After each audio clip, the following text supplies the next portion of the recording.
While some fans assume Cyborg's robotic parts are basically just armor, one issue of Teen Titans showed the truth of his tragic transformation. While his technological abilities make him one of the most DC's greatest heroes, Cyborg's transformation came at a cost, with one issue of Teen Titans making it clear that even his usual humanoid form isn't an accurate reflection of how much he was changed by the accident that gave him his powers.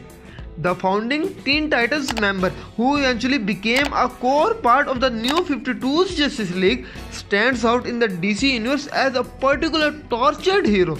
Throughout his many iterations, he has often been written with a Frankenstein sensibility, believing himself to be a monster.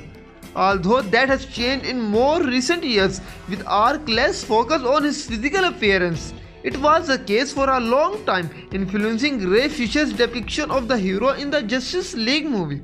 Of course, to comic fans, having an awesome cyborg body doesn't seem like much to be sad about, but Teen Titans number 9 made it clear that Victor Stone's everyday appearance is only a part of the truth. When Superboy and Krypto wander into a room in Teen Titans Tower, they find Cyborg's body disassembled.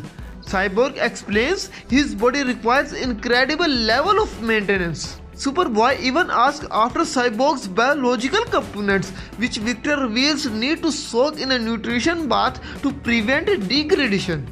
The sight of Cyborg's head disconnected from his body is pretty disturbing, even for Superboy. Krypto is clearly disturbed as well, as he doesn't recognize Victor and barks at him. The amount of work that Cyborg must put in just to be alive and function properly would be a lot for anyone. He has always been on a journey of self-acceptance, working to embrace who he is as a result of tragedy.